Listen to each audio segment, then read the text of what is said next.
Sweet Project Cars high performance air nozzle.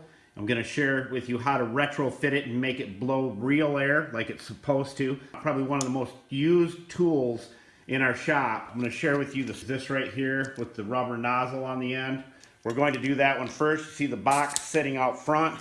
Going to do an equal test with this. Going to hold that nozzle maybe a foot below the camera.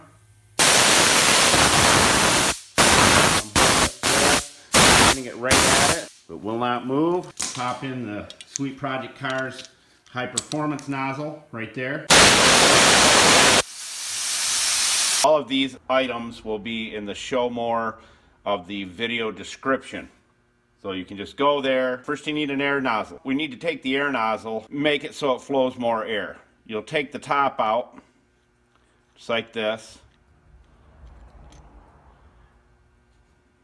And there's a spring inside, right here. And you're going to drill the hole out inside here, if I can point this out to you. See where the red piece is moving in there? Right above it.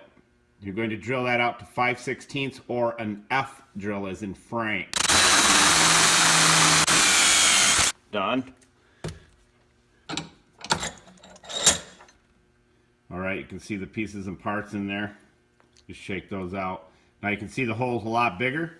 It's all about airflow. Now, we want to deburr that. So you'll take your F drill or your 5/16 inside this hole right here. But this is what happens when you do that. See those pieces? We check it for any burrs. Tap it. Take your flashlight. Look inside. I like it.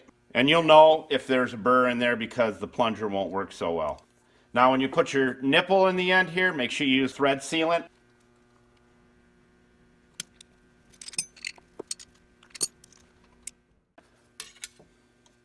Put our spring back in.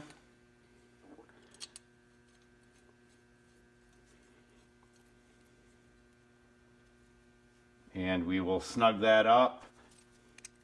Pipe cutter, you'll get a coil of copper pipe, and we're going to cut this one about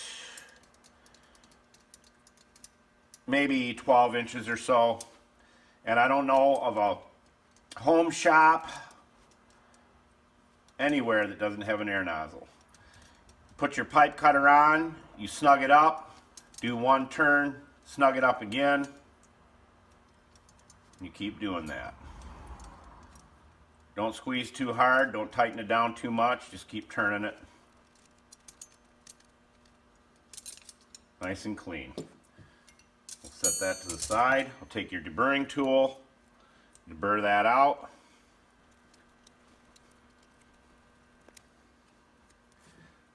Okay, you got your pipe now. The fittings that you'll get, all of these tools that you need to do this will be in the show more of the video description. So you can just go there and get the stuff you need and you'll be set to go. We're going to take our reducer and it'll come with a compression fitting which goes right in there.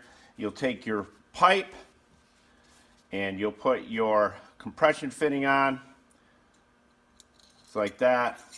Slide it to the end. You can see the compression fitting. One of our tricks of the trade here is to keep your pipe from swiveling on you, like this one here turns. No matter how tight you tighten it down, it will start moving on you. This one will not move. And here's how we do it. You take your thread locker, little dab right there, and you take your pick and you put a little bit on the pick right here, and all you do is dab it onto the pipe. Doesn't take much.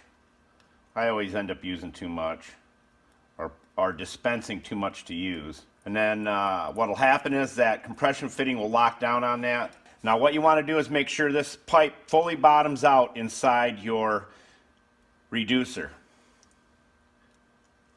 Make sure you use Teflon sealant, similar to Teflon tape but 10 times better, and 10 times easier to use. You just have to put a little bit on.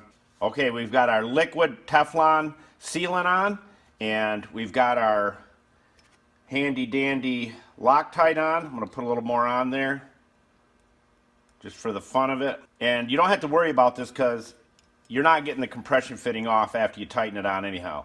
Make sure it's bottomed out all the way and then snug it up. 13 millimeter. Bend your pipe down where you want it. Done.